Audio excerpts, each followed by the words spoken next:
नमस्कार, आप देख रहे हैं इंडिया न्यूज हरियाणा। मैं हूं आपके साथ कीर्ति कंसल और शुरुआत करें सुपरफास्ट 100 की। पश्चिम बंगाल और असम में दूसरे चरण के लिए मतदान हो रहा है। बंगाल की 30 और असम की 39 विधानसभा सीटों पर मतदान किया जा रहा है। हर किसी की निगाहें नंदीग्राम पर टिकी हुई हैं, जहां ममता बनर्जी शुभेंदु अधिकारी में मुकाबला है। यहां पर सुरक्षा के कड़े इंतजाम भी किए गए हैं। नंदीग्राम में मतदाताओं में भी वोटिंग को लेकर के काफी उत्साह नजर आया है। यहां बूथ नंबर 110 पर सुबह से ही लंबी लंबी कतारें लग गई हैं। प्रधानमंत्री नरेंद्र मोदी ने ट्वीट कर असम और बंगाल के लोगों से ज्यादा संख्या में मतदान करने की अपील की है। देश में 24 घंटे में 72,000 से ज्यादा नए केस मिले हैं और 458 मरीजों की जान चली गई है और 40,000 से ज्यादा मरीज रिकवर हुए हैं। सबसे ज्यादा केस महाराष्ट्र में मिले हैं। महाराष्ट्र में 24 घंटे में 39,000 से ज्यादा नए केस मिले हैं। 227 मरीजों ने कोरोना के चलते दम तोड़ दिया है और 23,000 से ज्यादा मरीज ठीक हुए हैं। कोरोना वायरस से बचाव के लिए चल रहे टीकाकरण अभियान का तीसरा चरण आज से देश में शुरू हो गया है। पहला टीका लगने के 74 दिन बाद शुरू होने जा रहे तीसरे चरण में 45 या उससे ज्यादा आयु के लोगों को वैक्सीन की पहली खुराक दी जाएगी। 45 से 59 साल के आयु वर्ग वालों को टीका लगवाने के लिए किसी तरह का मेडिकल सर्टिफिकेट नहीं दिखाना होगा। तीसरे चरण में करीब 40 करोड़ लोगों को वैक्सीन देने का लक्ष्य रखा गया है। केंद्र सरकार ने टीकाकरण को लेकर आयोजित बैठक में राज्य और केंद्र शासित प्रदेशों को कम टीकाकरण करने वाले क्षेत्रों की पहचान करने का निर्देश दिया है। आज से मंडियों में गेहूं की सरकारी खरीद शुरू होगी। इस बार खरीद के लिए सरकार ने बड़ा कदम उठाया है। फसल की खरीद पर आढ़तियों को उनकी आढ़त सरकार देगी और इसे किसानों के भुगतान से नहीं काटा जाएगा। आज से मुख्यमंत्री अंत्योदय परिवार उत्थान योजना की शुरुआत हो रही है। योजना का लक्ष्य पहले चरण में 1 लाख गरीब परिवारों की आय को बढ़ाना है।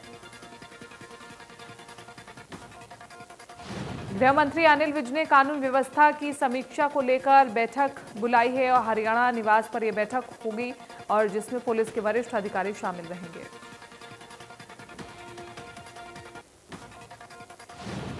हरियाणा के मुख्यमंत्री मनोहर लाल ने शुरू होने वाली रबी खरीद सीजन से पहले आढ़तियों को बड़ी राहत देते हुए दुकानों की बकाया राशि और ब्याज में छूट देने की घोषणा की है। मुख्यमंत्री ने एक संवाददाता सम्मेलन को संबोधित करते हुए कहा कि राज्य सरकार की अनूठी पहल विवादों का समाधान के तहत आढ़तियों को डिफॉल्ट राशि पर ब्याज में 40% की छूट देगी।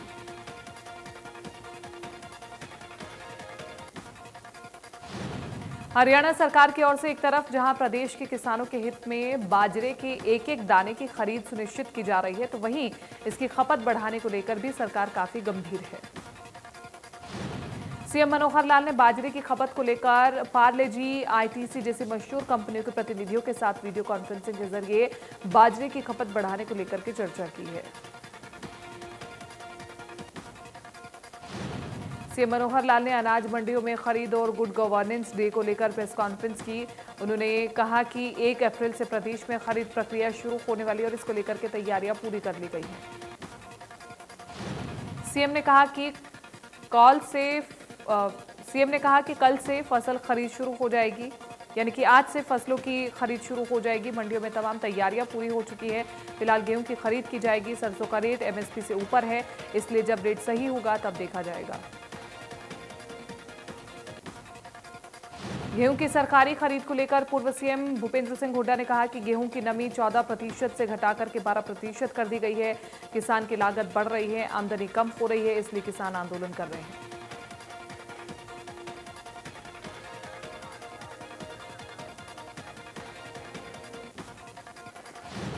हुड्डा ने कहा कि सरकार को किसानों से बातचीत कर समाधान निकालना चाहिए। नए कृषि कानून लागू होने से देश में 2 मंडियां बन जाएंगी, इससे किसान मजदूर को नुकसान होगा।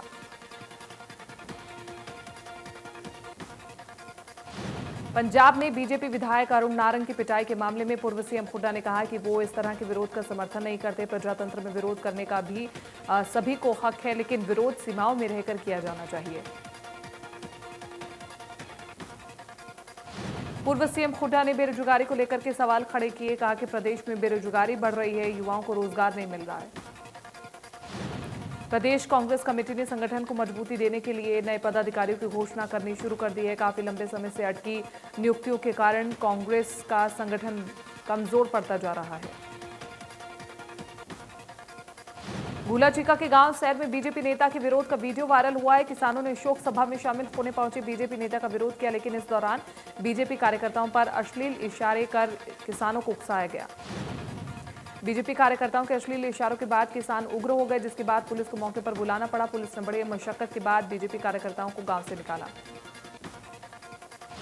इनेलो नेता अभय चौटाला उचाना हल्के के 6 गांव के दौरे पर रहे, जहां अभय को बीजेपी कार्यकर्ताओं ने काले झंडे दिखाए और वापस जाओ के नारे लगाए। 1 अप्रैल से गेहूं की सरकारी खरीद शुरू होनी है, जिसे लेकर के रेवाड़ी अनाज मंडी में सभी तैयारियां पूरी कर ली गई हैं। मंडी में किसानों के लिए सैनिटाइजर, मास्क के साथ साथ खाने पीने जैसे मूलभूत सुविधाओं का खास ख्याल रखा जा रहा है। गेहूं की सरकारी खरीद को लेकर के रादौर अनाज मंडी में पूरे प्रबंध कर लिए गए हैं। मंडी सुपरवाइजर मनोज कुमार ने बताया कि इस बार रादौर अनाज मंडी में 5 लाख क्विंटल गेहूं की आवक आने का अनुमान है।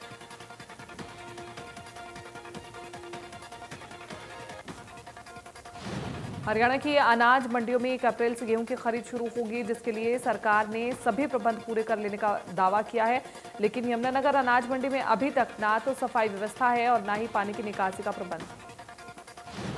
पलवल की मंडियों में सरकार के आदेश पर 1 अप्रैल से किसान की गेहूं की फसल की खरीद शुरू होगी। इसको लेकर के होडल मंडी का दौरा किया गया, जिसमें मंडी के अंदर कई खामियां पाई गई। गुआना के अनाज मंडी में सफाई व्यवस्था का बुरा हाल देखने को मिला। औचक निरीक्षण के बाद एसडीएम प्रदीप कुमार ने अधिकारियों को फटकार लगाई और जल्द सफाई करने के आदेश दिए। इसके अलावा मंडी में फसल बेचने आने वाले किसानों के लिए ठहरने, पानी की व्यवस्था करने को लेकर के भी एसडीएम ने आदेश दिए हैं। एसडीएम के इस निरीक्षण के दौरान मार्केट कमेटी के अधिकारी भी मौजूद रहे। एसडीएम ने मंडी के आढ़तियों की समस्या को सुनते हुए इसे जल्द दूर करने का भी आश्वासन दिया। पंचकुला में ADG health doctor Veena Singh का प्रमोशन कर दिया गया है। डॉक्टर वीना सिंह को डीजी हेल्थ प्रमोट किया गया है।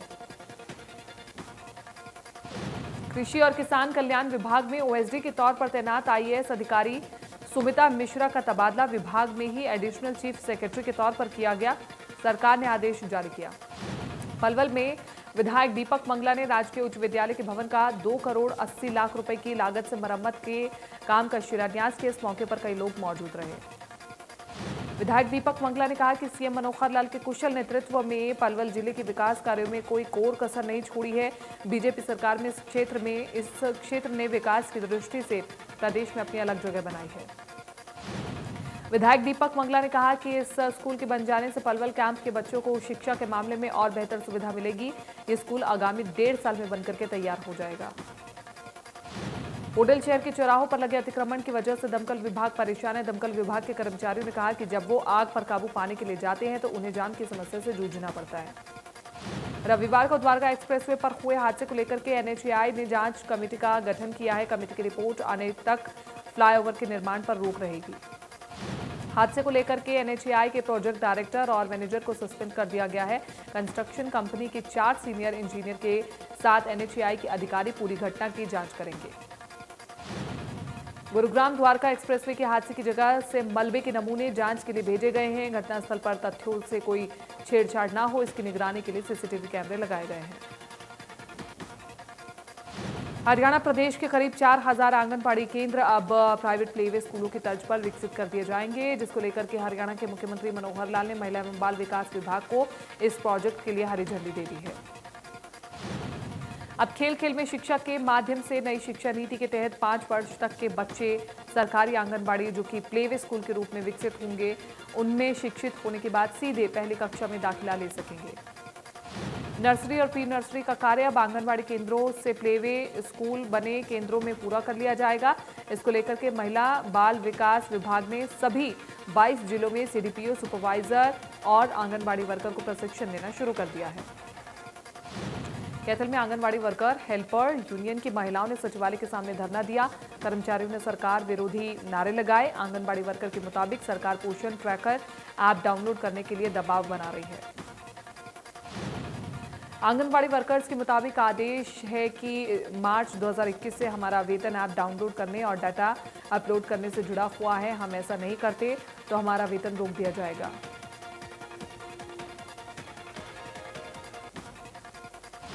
भिवानी की जागृति कॉलोनी वासियों ने सुविधाओं की कमी को लेकर के तोशाम मार्ग पर जाम लगा दिया। पेयजल, गंदगी और सीवरेज की दिक्कत होने के कारण उन्होंने जाम लगाया है, जिसके बाद एसडीओ ने मौके पर पहुंचकर जाम खुलवाया। करनाल में युवक की हत्या के मामले में पोस्टमार्टम के बाद शव को सड़क के बीचों बीच रखकर परिजनों ने जाम लगा दिया और आरोपियों को जल्द गिरफ्तार करने की मांग की। युवक सरोज कुमार की पिटाई की गई थी, जिसके बाद इलाज के दौरान उसकी मौत हो गई। पुलिस ने मामले में 4 लोगों के खिलाफ हत्या का केस दर्ज किया, लेकिन गिरफ्तारी किसी की नहीं हुई। फरवरी 2021 में एक नाबालिग छात्रा ने खुदकुशी कर ली थी, जो कि मामला अब तूल पकड़ता जा रहा है। मामले में पीड़ित परिवार के साथ कई सामाजिक संगठन आ खड़े हुए और उन्होंने पुलिस की कार्यशैली के खिलाफ प्रदर्शन किया। पीड़ित परिजनों का कहना है कि पुलिस दोषियों को बचाने की कोशिश कर रही है, जबकि मामले में एक आरोपी की गिरफ्तारी होनी बाकी है। परिजनों ने प्रदर्शन के दौरान पुलिस पर जालसाजी करने का भी आरोप लगाया है। Faridabad police commissioner OP Singh ने पुलिस लाइन में पुलिस पाठशाला कार्यक्रम का शुभारंभ किया। इस दौरान उन्होंने पुलिसकर्मियों को अनुसंधान की गुणवत्ता और अधिक सुधार लाने के लिए प्रोत्साहित किया।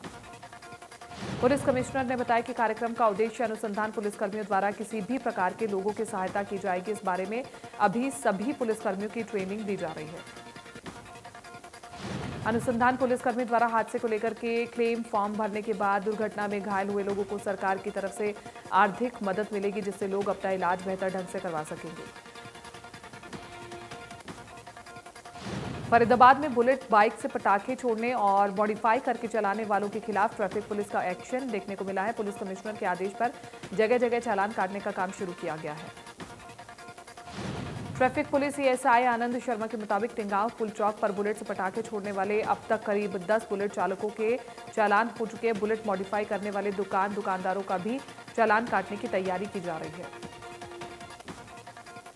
गुरुग्राम में टोल टैक्स से गुजरने वाले वाहनों को अब 5 रुपए चार्ज एक्स्ट्रा देना होगा। खिड़कीदौला टोल टैक्स पर कार और जीप को 65 रुपए की जगह 70 रुपए टैक्स देकर के निकालना होगा।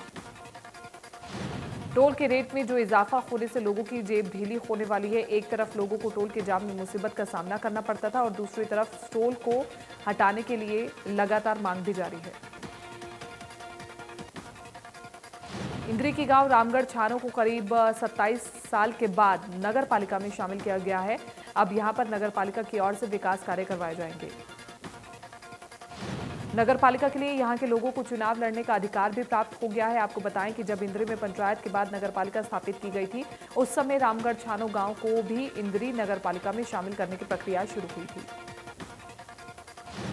इंद्री के नन्हेड़ा में राजकीय मॉडल संस्कृति प्राथमिक स्कूल को मुख्यमंत्री स्कूल सुंदरीकरण योजना हरियाणा में उपमंडल स्तर पर प्राथमिक स्कूलों की प्रतियोगिता में प्रथम स्थान हासिल हुआ है। पूरे गांव के लोगों, स्कूली बच्चों, अभिभावकों और स्कूल प्रशासन में खुशी का माहौल बना हुआ है। इससे पहले 2017 में भी हमारा स्कूल जिला स्तर पर प्रथम स्थान हासिल कर चुका है।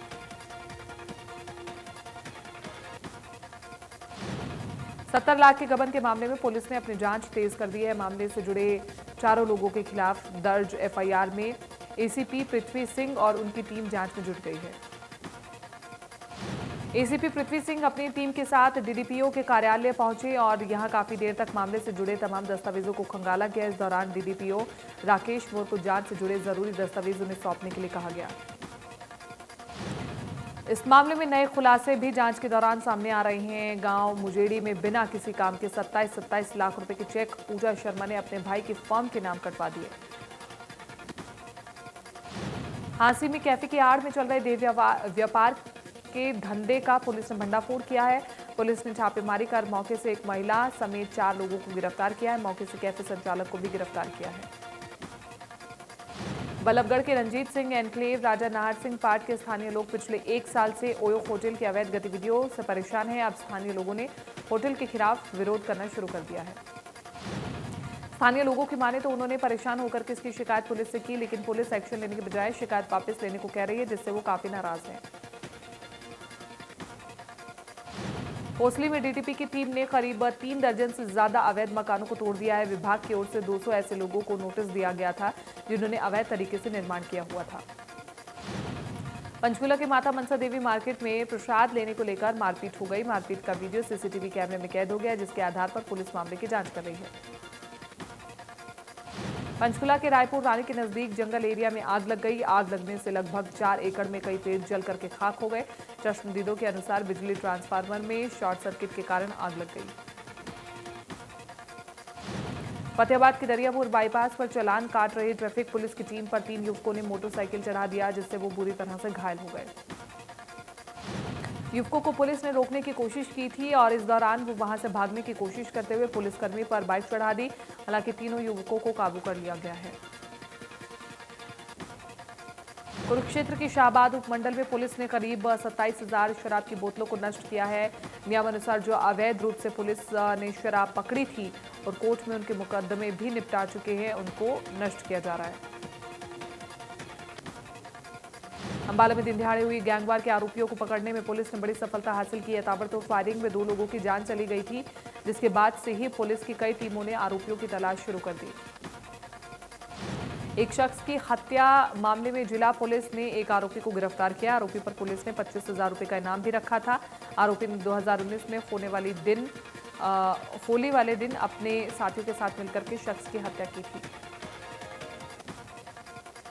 सोनीपत पुलिस को बड़ी कामयाबी मिली है। पुलिस ने गैंगस्टर रामकरण को दिल्ली से गिरफ्तार करने में सफलता हासिल की है। आरोपी रामकरण पर कैदी अजय और उसके पिता की हत्या करने का आरोप है। पुलिस ने आरोपी को कोर्ट में पेश कर 5 दिन के रिमांड पर लिया है। एएसपी नितिका खट्टर ने बताया कि पुलिस ने अंतर्राज्यीय गैंगस्टर रामकरण को दिल्ली पश्चिम बिहार के एक होटल के पास से गिरफ्तार किया है।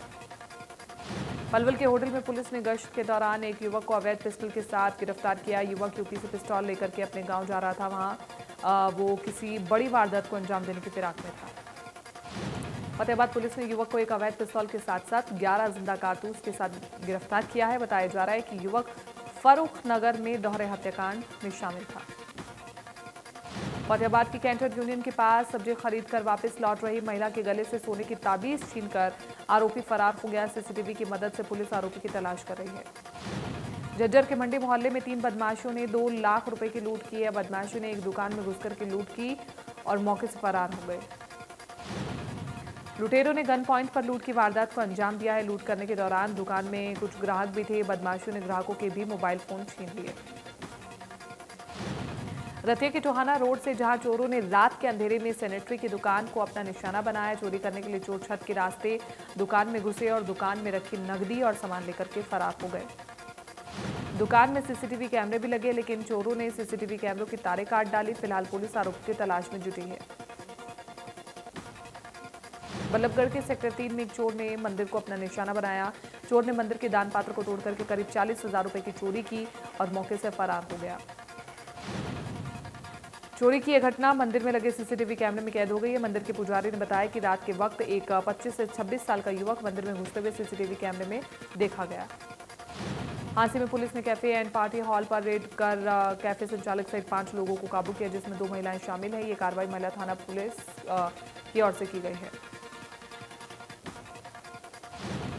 एसएचओ पुष्पा सिहाग ने बताया कि उन्हें सूचना मिली थी कि एसडी यहां पिछले कुछ दिनों से गलत काम हो रहा है और जिसके बाद ये उन्होंने कार्रवाई करवाई। बल्लभगढ़ में संदिग्ध हालत में एक महिला की मौत हो गई है, जबकि बच्ची का हाथ कटा हुआ मिला है। पुलिस ने परिजनों को सूचित कर मौके पर बुलाया। लड़की के परिजनों का आरोप है कि उनकी बेटी को उनके दामाद ने ही मारा है। परिजनों की माने तो उनके दामाद ने पहले भी एक शादी कर रखी थी और अब तीसरी शादी करने के लिए किसी लड़की के साथ घूम रहा था। इसी बात को लेकर के उनकी बेटी को मार दिया गया। फिलहाल पुलिस मामले की जांच कर रही है। महम में दर्दनाक सड़क हादसे में 4 लोगों की मौत हो गई, जबकि एक गंभीर रूप से घायल है। बताया जा रहा है कि 5 लोग अपने किसी परिचित को खून देकर के लौट रहे थे कि तभी उनकी कार को एक कैंटर ने टक्कर मार दी। सोहना में स्वास्थ्य विभाग की ओर से परिषद के पार्षदों के साथ टीकाकरण को लेकर एक बैठक का आयोजन किया गया, लेकिन इस बैठक में किसी भी पार्षद ने शिरकत नहीं की। चरखी दादरी में स्वास्थ्य विभाग ने 2 दिवसीय कोरोना वैक्सीनेशन का मेगा कैंप लगाया, जिसके तहत 10,000 से 12,000 लोगों को वैक्सीन लगाई गई। सीएमओ डॉक्टर सुदर्शन पवार ने जानकारी दी। सिरसा के स्कूल में एक बार फिर से कोरोना ने दस्तक दे दी है। जिले के 2 स्कूलों के 5 छात्रों की रिपोर्ट कोरोना पॉजिटिव पाई गई है। स्वास्थ्य विभाग ने एहतियात के तौर पर स्कूलों को सैनिटाइज करने के निर्णय दिए हैं। गुरुग्राम में आज 45 साल या इससे अधिक उम्र के लोगों को कोविड वैक्सीनेशन देने का काम शुरू हो जाएगा, जिसके लिए स्वास्थ्य विभाग ने सभी आवश्यक प्रबंध पूरे कर लिए हैं। करनाल जिले में कोरोना के 80 नए मरीज सामने आए हैं। कोरोना के बढ़ते केस को देखते हुए स्वास्थ्य विभाग ने 20 गांव समेत 6 एरिया में कंटेनमेंट जोन बना दिए हैं। रोहतक पीजीआई में कोरोना विस्फोट, गायनी विभाग में 20 पीजी स्टूडेंट समेत 22 डॉक्टर कोरोना संक्रमित हो गए हैं। एक सीनियर डॉक्टर, एक रेजिडेंट डॉक्टर और 20 पीजी स्टूडेंट्स की कोरोना रिपोर्ट पॉजिटिव है। गायनी विभाग को 48 घंटे के लिए बंद कर दिया गया है।